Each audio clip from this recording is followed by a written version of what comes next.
আপনি একদম বেহার মতো এখন দাঁড়িয়েছেন কেন? বের হন না কেন আমার বাসা থেকে? মান সম্মান যা খুবালে তো খুবাইছেন আমার, এখন চুপে যাবে গামছা মুড়ো দিয়া একবার বাসা থেকে বের হন, কেউ না দেখে। আবার এই সময় কি আসলো? কি আপনি? দাঁড়ান দাঁড়ান দাঁড়ান, কোথায় আসছেন এদিকে? আমার মেয়ের বাসা বাবা। মেয়ের বাসা মানে? আপনি কি মাথা তো ঠিক আছে? বিকে করতে করতে বাসায় যদি গিয়ে গেছেন, গেটে গেছে দাঁড়ানো যায় না? আরে বাবা আমি ভিক্ষুক না বাবা, এই বাসায় আমার মেয়ে থাকে, আমার ঠিকানা কোনো ভুল হয়নি, আমি গ্রাম থেকে আসছি। চুপ থাকেন, আপনার দিকে তাকাই দেখছেন, আপনাকে ভিক্ষুক বলবে না কি বলবো, জমিদার বলবে? বেরোন এখান থেকে, বেরোন এখন। বাবা আমার মেয়ের বাসায়, আমার মেয়ে আবার বিদায় করতেছে, বের হন। কি আপনি বলছেন কিছু তো বুঝলাম না, আমার মেয়ের বাসা এটা। আপনার কোনো কিছু বোঝা লাগবে, বের হন। না রে বাবা, আরে আমার মেয়ের বাসা। আরে আপনি ভিতরে ঢুকেছেন কেন আমি বুঝলাম না তো, কি সমস্যা কি আপনার? আমার মেয়ের বাসা এটা বাবা, আমার মেয়ে ঠিকানা দিছে, আমি আসলাম, অনেকদিন দেয়া সাক্ষাৎ নাই মেয়ের সাথে, আমার মেয়ে ছাড়া আমার আবার মন শান্তি লাগে না। আমি বুঝতে পারছি, মানে আপনাদের মতো কিছু তো লোকের মানে ফোন দিয়ে আপনি কিভাবে জানেন, বড় লোক দেখলে বড় লোকের বাসায় ঢুকবেন, ঢুকে মানে চুরির মতলব। এই চুরির মতলব নিয়ে আসেন, পোটলার ভিতরে গিয়ে পোটলা বাটি সব লইয়া আসেন। বাবা এইসব অপবাদ দিয়েন না, আমি একজন কৃষক, আমি গ্রাম থেকে আসছি, এটাই আমার মার বাড়ি, আমার মেয়ের বাড়ি, আপনি এই ধরনের কি আজে বাজে কথা বলছেন? চাপাবাজি করে না, চাপাবাজি বন্ধ করে এখান থেকে বের হন। বাবা আপনি আমাকে ভুল বুঝতেছেন বাবা, এটা আমার মেয়ের বাড়ি বাবা। দেখেন আমি আপনার কিন্তু মতলব বুঝতে পারছি, আপনি এখান থেকে বের হইবেন না, আমি কিন্তু গান টাকা বের করবো, আপনি বের হন। এইভাবে কথা বললেন না, আপনারও মা বাপ হয়তো বেঁচে আছে এখনো, আমি আপনার মতো এরকম না, আপনার মতো ছোট লোক, মানে কি বলবো, গাইয়া বুট খেত কোথেকে আসছেন আপনি? আপনি বলতেছেন আপনার মেয়ের বাড়ি, এটা পাগল হয়ে গেছেন আপনি। আমাকে কি কিছু বলতে দিবেন না আপনি? আপনি কি বলবেন? আপনার কথা শোনার সময় আছে আমার, আপনি চিনি আমি বললাম আপনি আমার বাসায় ঢুকছেন কেন সেটা বলেন আগে। আপনার পোশাকে দিকে তাকাইছেন একবার, আবার বলতেছেন আপনি এই বাড়ি আপনার মেয়ের বাড়ি। বাবা আমাকে কিছু বলতে দিবেন আপনি না, আপনিই বলবেন শুধু। কি বলতে দিব আপনাকে? এই ভিখারি বাসা, তোর আবার কি করে দিব? হ্যাঁ, তুই তো বারবার কসে তোর মেয়ের বাড়ি, তুই যেরকম তোর লেবাস, যেরকম তোর পোশাকাদি যেমন, তোর মেয়ের জামাই বাড়ি ওইরকম জায়গায় হবে। তোর মেয়ে দেখবে রাস্তাঘাটে কোন জায়গায় ঝোপড়া টোপড়া দিয়ে রয়েছে, ওইখানে তোর মেয়ের জামাই বাড়ি। এই যে তোর মেয়ের জামাই বাড়ি, তুই এটা মনে করতেছস? আমার বাসা থেকে বেরো। আমি জানি এটা আমার মেয়ের বাড়ি, আমাকে ঠিকানা দিছে, শতবার লেখা একই ঠিকানা দিছে, এটা আমার মেয়ের বাড়ি। তুই কিন্তু আমার মাথা কিন্তু রক্ত দিতে, তুই বাইরে বেরি, ফকিনির বাচ্চা বাইরে আনতে। এভাবে ব্যবহার করেন না, আপনারও হয়তো মা বাপ বেঁচে আছে, আমি আপনার বাবার বয়স। তোর কাছ থেকে আমার ব্যবহার শিখতে হবো? তোর কাছ থেকে ব্যবহার শিখতে হবো? তুই আমার বাসায় ভিতরে কেন প্রবেশ করছো সেটা বল আগে। আপনি আমাকে চড় মারলেন? তুই এখন তোর জুতা দিয়ে বাইরাম করে বেড়া, আমার কে এনে বলতেছস? এই বেড়া, তোর নেকা কান্দার সময় আমার না, তুই এনে বেরোবি, এনে বেরো, বেরো। ইস, গায়ে তো গন্ধ ছুটে গেছে গা। আমি বললাম তো এটা আমার মেয়ের বাসা। বাবারে, আল্লাহর দোয়াই লাগে, এটা তোর মায়ের বাড়ি না, এরকম বাসা থেকে আমার বের হ। মারিতা, মারিতা, আবার তুই এর রাখতেছিস কেন? মারিতা, এই বেটা আমার দিকে শোন। কে ডাকছে আমাকে? আরে বাবা, তুমি তুমি কখন আসছো? বসো বসো বসো। আমি অপমান এই, করলাম বাবা। দূর দূর আরে, কর। কি এটা সমস্যা তোমার? এটা আমার বাবা। তুমি এখানে বসো। আরে কি করতেছো তুমি? বাবা তুমি বসো। কি করতেছি বলছো না? তুমি এই ভিখারিকে কেন এখানে বসাইছো? সে ভিখারি হলো আমার বাবা। কি বলতেছো? তোমার মাথা ঠিক আছে? একজন ভিখারি, রাস্তার ফকির, সে তোমার বাবা? আমার কথাটা তো শোনার চেষ্টা করো। কি সুন্দর কথা বলো। হ্যাঁ, আমি জানতাম তোমার বাবা একজন কৃষক, এখন যদি ভিখারি ভিক্ষা করে খায়, এই যে পোটলা বাটি নিয়ে আসছে, এই যে হ্যাঁ, এই মানে রাস্তায় মানে ভিক্ষা করতে করতে এখানে আসছে নাকি? তুমি যেরকমটা মিন করতেছো এরকম না, আমার কথাটা তো একটু বোঝার তুমি চেষ্টা চুপ করো। থাকো, তুমি তোমার কোনো কথা আমি শুনবো না। আচ্ছা, এই যে আপনি রাস্তা থেকে যখন আসছেন, আপনি জিজ্ঞেস করতে করতেন আমার কথা যে মেয়ের জামাই কোথায় বাসা? তাই এই যে গেড়ে আসছে না, দারোয়ানে দেখছে, রাস্তার লোকজনে দেখছে, আমার মান সম্মান সব তুলিশান করে দিছে। সি সি সি সি সি। আরে আমার কথাটা তো বোঝো। কি কথা বুঝবো বলো? আমার সাথে তোমার সাথে এর সাথে যায় যায় কোনোদিন বলো? আমার লেভেল দেখছো তুমি?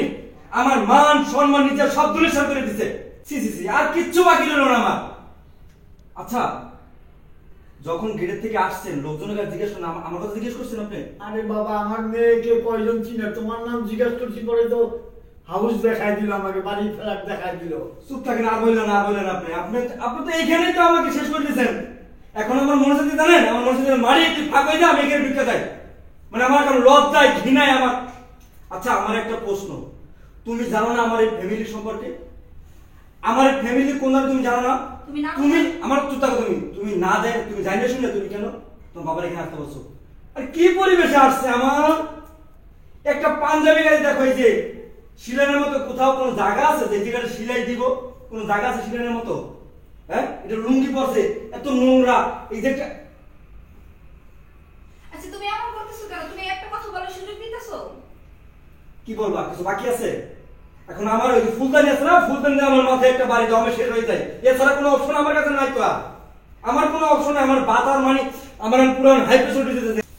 আমার সব শেষ হয়ে গেছে, মান সম্মান ইতিহাসে কিচ্ছু রইল না। আচ্ছা, তোমার বাবার টাকা পয়সা লাগতো, তুমি আমাকে বলতে পারতা, তুমি টাকা পাঠাই দিতা। তুমি তাকে এই পর্যন্ত কেন এইভাবে আনাইলা আমার বলতে পারো তুমি? তুমি কি অনেকক্ষণ ধরে অনেক কথা বলতেছো? তুমি জানো আমার বাবাকে? তোমার বাবাকে আমি কি নতুন করে আমাকে আবার বলতে হবে? তোমার বাবাকে, তোমার বাবা একজন ভিখারি, খয়রাতি। খয়রাতি বলতো বাংলা ভাষা, ভিক্ষুক একজন, সে রাস্তার ফকির। তুমি আমার বাবার সম্পর্কে কোনো কথা জানো না। আমার জানার দরকার নাই ভাই। তোমার বাপেরে আমার বাসা থেকে এখন বের হতে বলো। এই গাড়টি করে বের হতে বলো। দুর্গন্ধে পুরো পুরো ফ্লোর নোংরা দিতেছে। আমার ধোঁয়া ঘরে আটকে দিতেছে। তুমি কিন্তু বেশি থেকে বেশি করতেছো, ভালো হবে না কিন্তু। আমি কোনো কিছু বেশি করতেছি না, আমি যেটা রাইট সেটাই করতেছি। তুমি গন্ধ পাইতেছো না? তোমার আগে গন্ধ লাগতেছে না? তুমি কি এই পরিবেশ আমার সাথে থাকো? তুমি বলো, আপনি এখন বেহার মতো এখন দাঁড়িয়েছেন কেন? বের হন না কেন আমার বাসা থেকে? মান সম্মান যা খুবালে তো খুবাইছেন আমার, এখন চুপে যাবে গামছা মুড়ো দিয়া একবার বাসা থেকে বেরোতে কেউ না দেখে।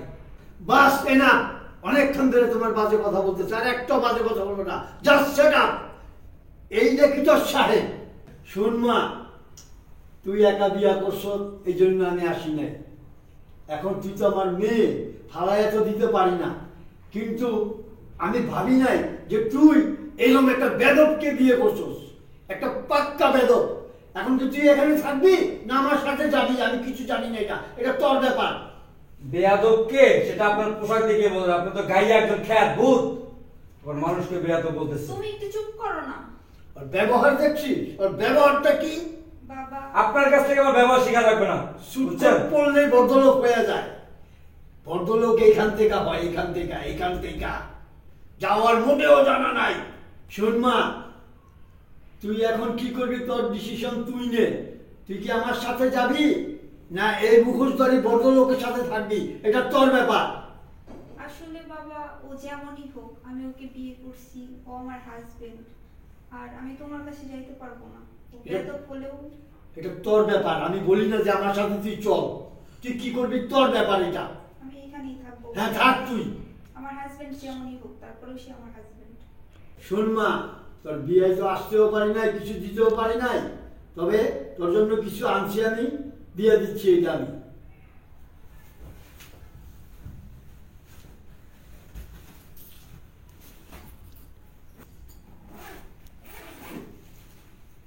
এই নে, এই নে, এই নে, এই নে, এই নে, এই নে, এই নে, এই ব্যাগ ভর্তি টাকা গেল। আমার গাড়ির ব্যাগ ডালা ভর্তি টাকা। সুটকোট পড়লেই ভদ্রলোক হওয়া যায় না। ভদ্রলোক এইখান থেকে হয়, এখান থেকে আল্লাহর রহমতে হয়, যা তোর জানা নাই।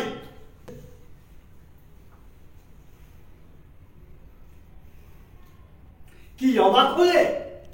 এই ব্যাগ ভর্তি টাকা, নিচে যে গাড়ি রেখে আসছি ওই গাড়ি ব্যাগ ডালা ভর্তি টাকা।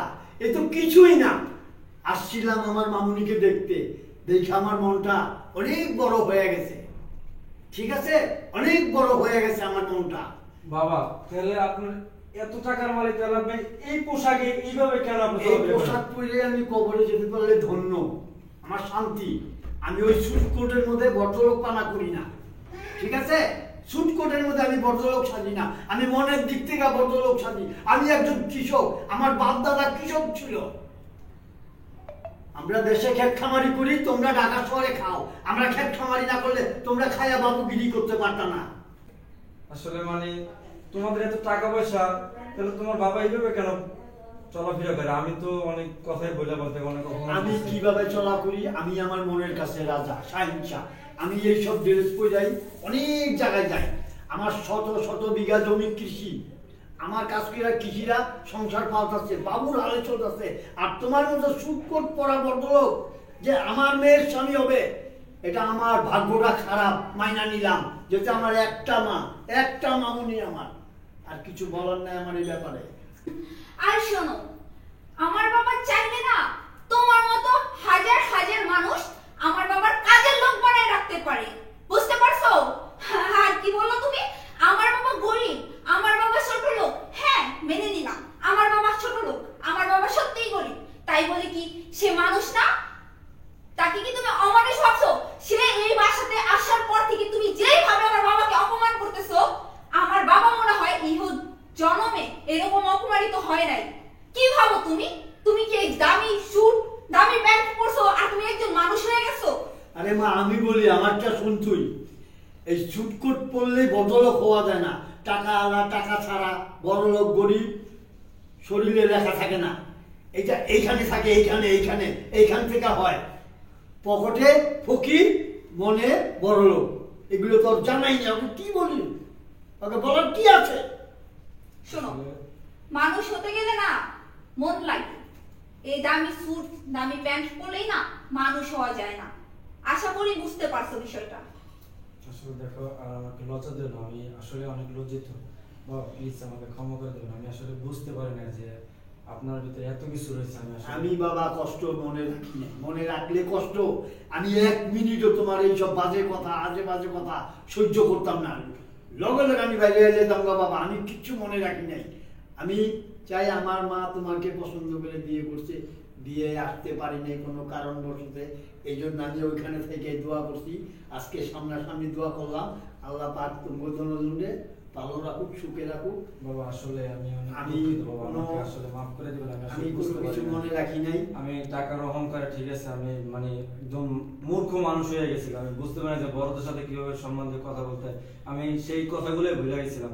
আসলে বাবার কথা সিরি, আমার বাবা মা তো নাই, ছোটবেলায় মারা গেছে, বাবার আদর শোনা পাই না, তো এই কারণে একটু বিগড়ে গেছিলাম। প্লিজ আমাকে মাফ করে দেবেন। শুনো বাবা, আমি তোমার এসব কথায় জঘন্যভাবে কিছু মনে করিনি।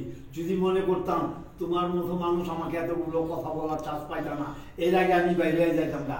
শুধু একমাত্র আমার মা, আমার লক্ষ্মী মার জন্য আমি এই কথাগুলো শুনলাম, আর কিছুই না। তারপরও আমি কিছু মনে রাখিনি। তারপরও বলতেছি আল্লাহ পাক তোমরা দুজনে সুখে রাখুক। আর শোনো, আমি একটা কথা বলি, জীবনে যাই করো না কেন মানুষকে কখনো বিচার করো না। মানুষ ছোট হোক বা বড়, আমাদের রক্ত মাংস কিন্তু সবার শরীরে একরকম। তোমার হাত কাটো, তোমার হাত কাটলে যে লাল রক্ত বের হবে, আর 5টা মানুষের হাত কাটলেও কিন্তু সেম লাল রংটাই বেরোবে। সো টাকা পয়সা, অর্থ সম্পত্তি, এগুলোর অহংকার করো না। জানো তো অহংকার পতনের মূল। প্লিজ আমাকে লজ্জা দিও না বাবা। এখন আপনি ভিতরে চলেন, এই টাকাগুলো রেখে রাখুন। বাবা বাবা চলেন। দাঁড়াও, নিচে গাড়িতে অনেকগুলো টাকা আছে, টাকাগুলো আনার ব্যবস্থা করো। আরে বাবা, ওগুলো আপনি চিন্তা করেন, আমি লোক পাঠাই ওগুলো আনার ব্যবস্থা করছি। আপনি ভিতরে চলেন। চলো মা।